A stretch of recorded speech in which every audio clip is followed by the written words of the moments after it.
여러분 안녕하십니까? 10월 6일 금요일 영상 새벽 기도회입니다. 성경은 열왕기상 13장 1절부터 10절 말씀인데요.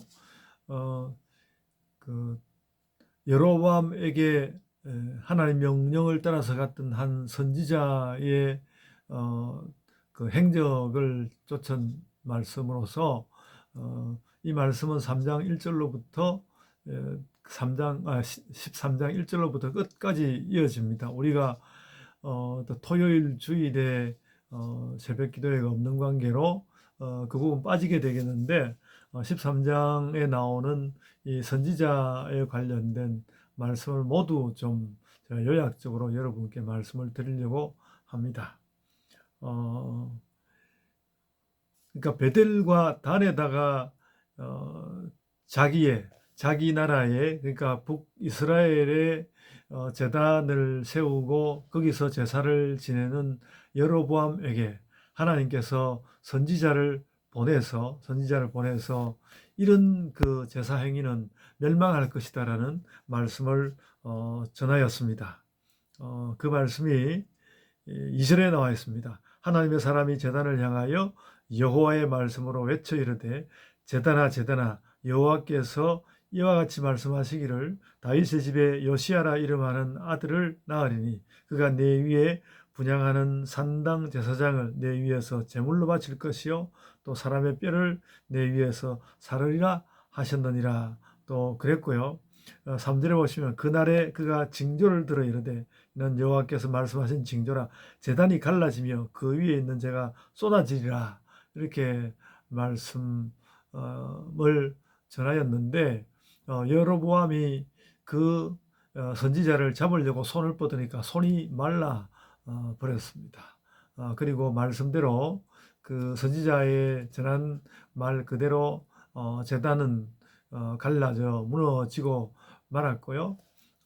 그 상황을 이제 파악한 여로보암이 어떻게 보면 자존심이 상하는 것일 수 있지만 자기가 원래 이렇게 왕이 되는 것 자체도 하나님께서 선지자를 통해서 말씀하셨는데 그런 것들을 다시 기억해서 그런지 어쨌든 그 선지자에게 다시 하나님께 기도해서 내 손을 낫게 해달라고 했더니 또 그 선지자가 기도하였고 그 손이 나음을 받았습니다. 그러니까 이런 것을 보면 알 수 있는데 어떤 선지자는 뭐 자기 스스로 누군가를 미워해서 이런 일을 하는 것이라기보다는 하나님께서 하라고 하면 하는 그런 사람이다. 자신의 감정이 있겠지만 자신의 감정은 눌러놓고 가는 것이고 또 여로보암이 뭔가 소원하는 바가 있어서 이야기했을 때는 거기에 하나님의 뜻이 있을지 모르므로 또 하나님께 기도했더니 어쨌든 하나님께서 여로보암의 손을 다시 치유하여 주셨습니다. 뭐 뭔가 하나님의 뜻에서 어긋난 나라이긴 하지만 한 나라의 왕으로서 나라를 다스려가고 그 백성들을 살리려고 한다면 뭔가 치유된 온전한 모습의 왕의 모양이 필요했으리라 생각이 되기도 합니다. 그래서 하나님께서 어떤 그 잘못된 자들을 멸하실 때에도 싹 쓸어버리시는 것이 아니라 이것이 하나님의 명령은 무엇이고 하나님의 원하시는 바는 무엇이고 하나님의 뜻은 무엇이고 그런 것을 알게 된다면 또한 이 땅에 살아가는 그들의 삶이 유지되도록 또 그 유지 가능하도록 해 주시는 그런 것도 다시 발견할 수 있습니다. 이 모습을 보고 이제 여로보암이 어떻게든 그 선지자를 자기 편으로 설득하고자 하는 마음을 아마도 가지고 나와 함께 가서 떡을 먹고 쉬기도 해라. 그러니까 이 선지자가 나는 하여간 당신에게 왕에게 이 말을 전하고 이 이스라엘을 벗어나기까지 나는 마시지도 먹지도 말아야 된다라는 그런 이야기를 했고요. 그래서 이제 여로보암을 뿌리치고 갔는데 그 이야기를 한 선지자의 아들이 그 자기 아버지에게 이스라엘에 있는 그 아버지에게 그 이야기를 알려주었고 이 선지자는 무슨 마음을 먹었는지 자신이 또 나귀를 타고 가서 그 떠나가는 선지자를 그 뒤쫓아서 붙잡고 나도 하나님께서 보내는 사람이니까 우리 집으로 되돌아가서 어, 떡도 먹고 물도 마시고 그렇게 해라. 그러니까 이 말씀을, 여로보암에게 말씀을 전했던 선지자가 오직 하나님께로부터 바로 온 그 뜻이 아니면 그냥 자기가 들은 대로 끝까지 가서 그 일을 완수하여야 할 것인데 그러지는 못하고 아마도 많이 배고프고 목마르고 그랬을 거라는 생각이 듭니다. 그래서 그만 이 선지자를 따라가서 떡과 물을 먹고 나와서 그 나귀를 타고 가다가 그만 사자에게 물려서 죽고 말았습니다.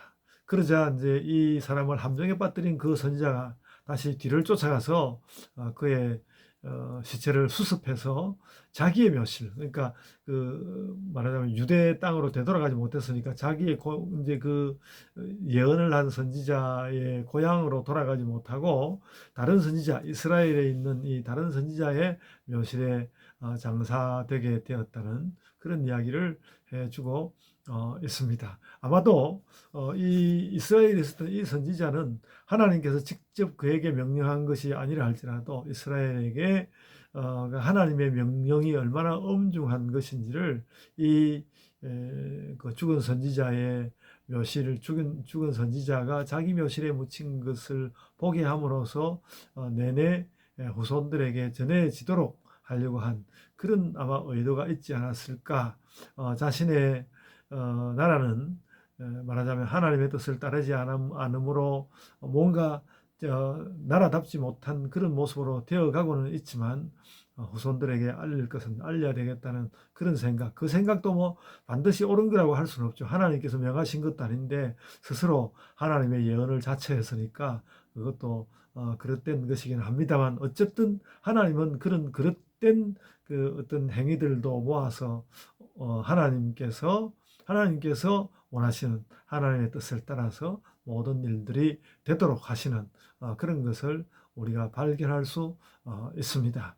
그래서 우리는 하나님의 오늘 이 말씀 가운데서 하나님의 예언은 얼마나 하나님의 예언 또는 하나님의 명령은 얼마나 엄중한 것인지, 그리고 하나님의 일을 맡은 사람은 뒤도 돌아보지 않고 그 하나님의 뜻을 이루기까지 전력 매진해야 된다는 것을 새삼 깨달으면서 저도 이 부분에서 굉장히 그 어떤 반성을 하게 되고 그런 부분이 있습니다. 전력 매진하는 그런 또 사역의 어떤 일이라는 것도 있고요. 또 그와 함께 하나님께서 이 땅 사람들이 살아가는 그들의 이 땅 사람들의 일이라든지, 여로보암처럼 이 땅 사람들의 일이라든지 또 이 땅 일들로 엮어지는 역사라든지 이런 것이 무조건 뭐 망가지고 허물어지고 그렇게만 하시는 것이 아니라 하나님의 뜻을 알리는 것이 되었다면 그들의 삶은 또 나름대로 살아가도록 하나님께서 허락하시는 것을 볼 수 있습니다. 오늘날 이 땅 사람들이 다 여러 가지 모양을 하고 살아가는 것은 이런 것들을 허락하시는, 그러니까 여로보암이 감히 하나님 이 말씀을 전하는 선지자를 향해서 뭐 잡으라고 손을 뻗었다가 손이 말라붙은 것은 그 하나님께 해서는 안 되는 짓을 했기 때문에 그렇게 되었지만, 다시 또 그의 손을 풀어주시는 것은 역사 가운데서 사람들이 살아가는 것이 저주와 저주를 오고 가는 그런 삶이 되지 않도록, 어쨌든 하나님께서 이 땅 사람들이 살도록 주신 이 땅에서 이 땅 삶을 잘 살도록 또한 허락하시는 그런 것을 볼 수 있습니다. 그런 여러 가지 것들이 함께하는 가운데서 우리는 혹은 신앙생활하고 혹은 또 특별히 하나님의 어떤 사역을 감당해내고 또한 이 땅 가운데서 이 땅의 그 세속의 삶과 역사도 만들어가면서 그렇게 산다는 것을 알아야 하겠습니다. 그것이 무엇이든 우리는 끝내는 신자로서는 하나님 뜻이 무엇인지 물으며 하나님 뜻을 중심으로 살아가는 그런 신자들이 되어야 할 줄로 믿습니다. 우리가 우리 교회를 세워가는 일도 그런 어떤 각오를 가지고 나아가야 하겠습니다. 제가 기도하겠습니다. 은혜가 풍성하신 아버지 하나님, 감사를 드립니다. 저희들도 이 땅 가운데 살면서 우리의 많은 살림하는 일들과 우리의 직업의 일들과 배우는 일들을 해가는데 주님 그 일과 함께 아버지 하나님의 사역의 자리에 나아가면 그 모든 일들을 아버지 하나님 뜻 가운데서 해내고 등달아 그렇기 때문에 세상에서 내가 하는 일들도 하나님께서 하나님 뜻을 따라서 다 되어지도록 그렇게 명하시는 일인 줄 깨닫고 그렇게 늘 하나님 중심으로 또한 하나님을 때로는 두려워하고 또 때로는 의지하며 그렇게 사는 자들이 되게 하여 주옵소서. 감사하옵고 예수님 이름으로 기도드리옵나이다. 아멘. 하늘에 계신 우리 아버지여, 이름이 거룩히 여김을 받으시오며 나라가 임하옵시며 뜻이 하늘에서 이룬 것 같이 땅에서도 이루어지이다. 오늘날 우리에게 일용할 양식을 주옵시고 우리가 우리에게 죄 지은 자를 사하여 준 것 같이 우리 죄를 사하여 주옵시고 우리를 시험에 들게 하지 마옵시고 다만 악에서 구하옵소서. 나라와 권세와 영광이 아버지께 영원히 싸움나이다. 아멘. 여러분 이제 각자의 기도로 기도하시겠습니다.